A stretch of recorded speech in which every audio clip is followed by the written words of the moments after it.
Millions of migrant workers keep our cities and our lives going. They serve as the backbone of several economic sectors and contribute to 10% of India's GDP, as noted by the International Labour Organization. Despite their immense contribution, there is no concrete data on the number of migrant workers in India. They remain marginalized and often unaccounted for. Migration is a reality and has been happening since time immemorial. Climate change is pushing more and more people to move in search of safer lives and livelihoods. In 1990, the Intergovernmental Panel on Climate Change noted that the greatest single impact of climate change could be human migration, with millions of people displaced by shoreline erosion, coastal flooding, and agricultural disruption.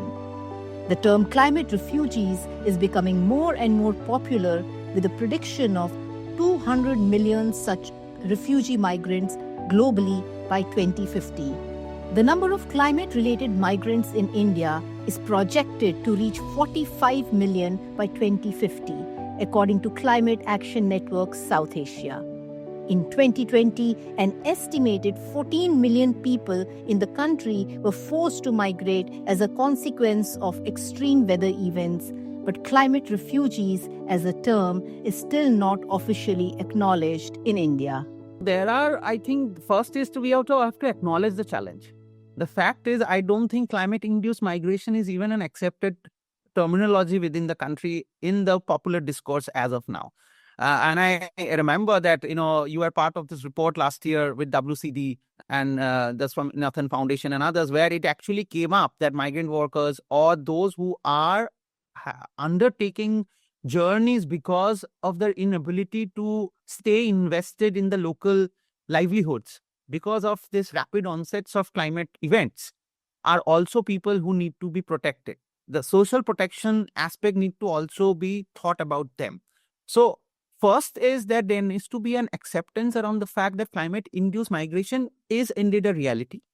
It is happening. It may not be very drastic, but it is a slow process that has begun. So people moving from Bundelkhand and then landing up in Nizamuddin station in Delhi essentially are not only coming for aspiration, but are also coming because they have been facing droughts years after years and finally they're fed up now. And there are no means left for them to sustain or survive locally. And your crop is being impacted because of either excessive rain or having, hardly any rain, or recurrent cyclones or a lot of other climate-related issues are complicating the current agricultural, crops. People are, even their subsistence is impacted. So the youth is increasingly finding migration as a way of quick intergenerational social.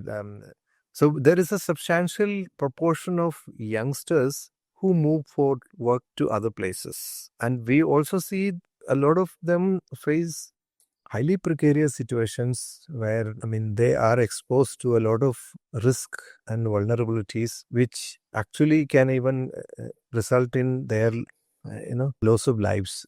Apart from not acknowledging the term climate refugees, even the work done by migrant workers remains unacknowledged and often underpaid. Migrant workers are actually engaged for work which the natives are not much interested in. So these are all, jobs which require heavy physical labor and more than 8 hours of work, less wages compared to what typically a native would get. So it's a lot of exploitation, and everybody except people who, advocate for the inclusion of migrants would want to hide this information because this information is strategic.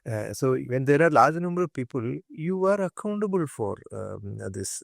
Once one of the state labor ministers in the assembly stated that no worker is experiencing any exploitation. We have not received any complaints. So there is no data. So but whereas we can take the case of Kerala, at the last 2 years, we have received complaints worth more than 2.5 crores rupees. That too from just one district and around. That's data. So can you imagine in a district like Ernakulam in Kerala, people have complaints of their pending wages and dues in crores. That's a huge, exploitation. And we were able to help people to get nearly 1 crore out of this.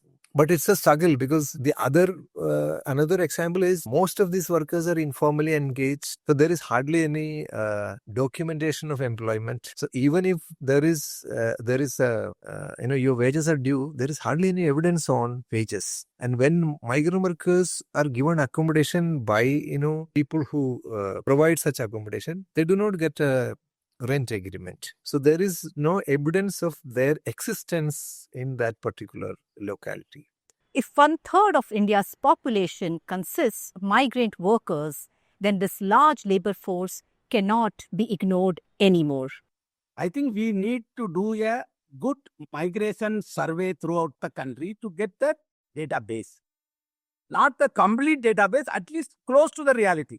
Not get correct number, but at least 98% we are correct. Second, we have to create awareness among our policy makers the importance of migrants do for the society. Now everybody talk about migrants, what they do for themselves. They are taking our money, they are taking our jobs. No, they are taking the jobs which the locals don't want to do. That's why I always call them 3D jobs: dirty, dangerous, and demeaning. Dirty, dangerous, and demeaning jobs are done by migrants. No locals will do. The recognition of their contribution. I think the second thing is important. Third thing, all the policies pronounced, like the one country, one ration card, health card. We have to evaluate this program. There should be studies on them. You have, Food Security Act is there. You have Food Commission is there. Every state, they have a state board commission. They should study that, how it is functioning. Because unless you evaluate who came to India, this fellow came and occupied India, who cares about that? Now we should talk about migration history. We should study history of migration in our textbooks. The 10th standard, you should have like the maths, physics, chemistry. You should have maths, physics, migration. Economics, commerce, migration. It should emerge as a new subject in the country. Migration. If 600 million people in the country are migrants, it is almost 1/3 of the country's population. 1/3 of the country's population, you don't study them when you are in the school. I think something wrong with us. Discourse around migration needs to be mainstreamed, especially in context of climate change. Despite being the 7th most climate vulnerable country in the world and facing the mammoth challenge of climate migration, India does not have concrete policies in place to address this issue. A lot of the discourse around climate change, adaptation, the resilience, etc., that's happening across the country by organizations, big and small, state governments, all of them, locally led climate actions, are somewhere unable to kind of bring the lens back to the fact that people are moving. Our experiences at PDAC of also doing the conference of panchayats over the years in Jharkhand, then in Bihar, and in just 2 weeks back, I was in Maharashtra in Beed district. No better place to actually understand what the local sarpanchas had to say. And the second most reason that came up around climate change was that there is migration happening because people don't want to work in the farms anymore in any way because the yield is getting reduced because of sporadicity of climate events. A place known for drought or less rainfall suddenly receives so much of rainfall that all the cotton got washed away.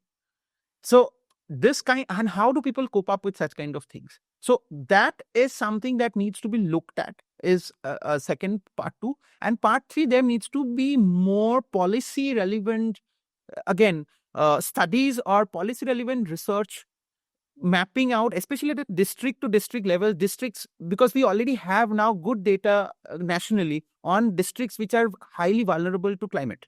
Whether it's Government of India, IIT Mandi work, whether it's the CEW's Climate Vulnerability Index. So even if states kind of take a lead in this to understand that, okay, these are my highly prone, vulnerable districts to climate and climate change, do we also see migration that's already there, that happening or is existing? Because if it's already happening, then for people, it is already a well-established coping mechanism that is there in place.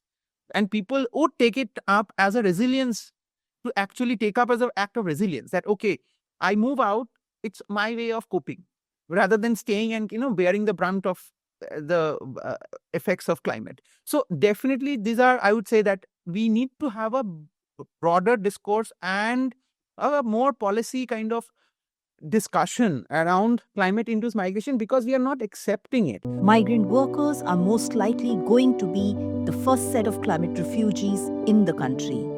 They are already living on the edge. Climate-induced hazards can push them over the edge.